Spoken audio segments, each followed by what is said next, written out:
Hello. So we're almost to the end of the school year. Seriously, we're under 30 days left of your freshman year. So that's awesome for all of us. We're all ready for our summer vacation. Of course, that is if summer weather shows up. And what I want to do is just reiterate what you need to be working on for one of these last couple projects here. And that's the Creative Nonfiction, otherwise known as CNF Project, where you guys will pick a topic that you want to do research on. And the key here is research. You have to do research for this one, and you have to prove that you did research. So you want to pick a topic that you're really interested in.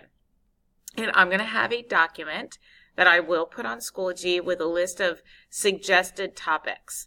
And topics can range from how to deal with teen pregnancy, or how the heroin epidemic is affecting us here in Mason, living with somebody who's going through a terminal or possibly terminal illness, dealing with learning how to drive for the first time and what we need to know to be safe as drivers. I thought of another one for a second ago. Oh yeah, how divorce affects children. You know, there are so many topics out there that you can do research on. So I will have a list of possible topics and topics that students have used in the past that have worked well. You can pick one from that list, or you can choose one of your own. But you need to come up with a topic idea tonight. Like, that's one of your main homework assignments tonight, is to think, what do I want to do my research project on? And then what you're going to do is, if you look at this paper here, it says Creative Nonfiction, CNF. You're going to write a 2 to 3 page creative nonfiction piece that includes 2 supporting visual elements.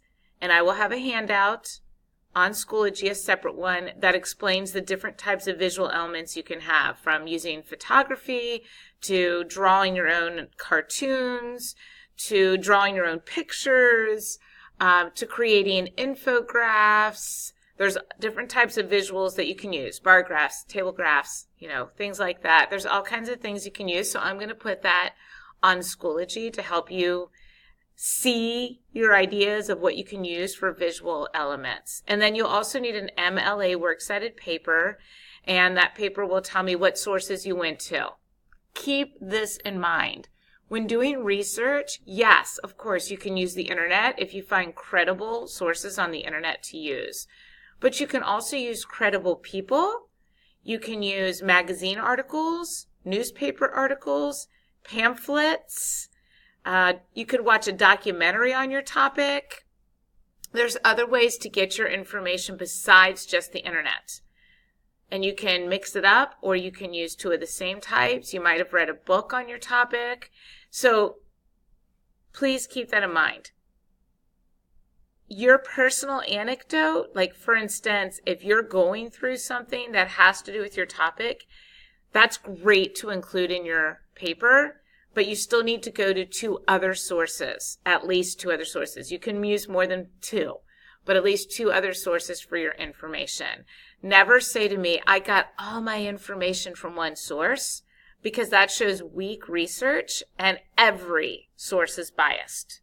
So when you only go to one source, you've got a really biased paper. So you want to make sure that you go to at least 2 different sources, if not more. And you can get more information from one source and less from another. You might get a lot of information from 2 sources and just one thing from a third, but you still want to cite all your sources in your works cited paper. And I will be showing you an example of a works cited paper and putting that on Schoology as well. So when you go through this paper, it gives you all your requirements, how many words you need to have, that you need to do the paper in MLA format, which means don't change your margins. Make sure you have the right headings. Use the default font. Use the default size and style of the font is what I mean. Things like that. So it's not complicated. It means don't make your paper look all creative and definitely not middle schooly. And then under this section, it goes through all your requirements. Make sure you go through that. Here's one I want to point out. You have to have at least 2 allusions in your paper. Remember, allusions are when you make a comment or a reference to another piece of literature or to lyrics in a song or to a line in a movie, just another piece of art of some sort. That's when you're alluding to it. That's what an allusion is. 2 credible sources, use your diction wisely, choose different types of syntax. We've gone over that so much, like using alliteration, repetition, juxtaposition, parallelism, that kind of stuff. Anaphora, polysyndeton, and your visuals, and of course grammar. All visual elements must be created by you. Okay? You can't copy anything that somebody else has already created. You have to create your visual elements. So this paper will be on Schoology. I'll also have the rubric on Schoology.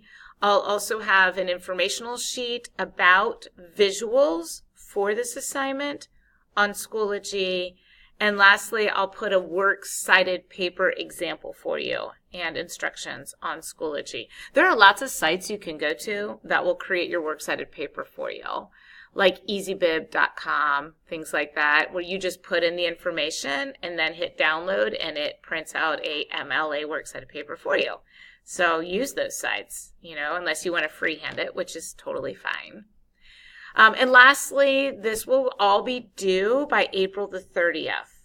So I will be giving you in-class time to work on this, but if you're not reading your independent novel at home, you might also want to work at this at home. But I will give you a lot of in-class time to work on this. If you use all my in-class time, you'll pretty much not need to use any at-home time for this, and you can just use your at-home time to read your novel. So take advantage of my class time, and let me know if you have any questions.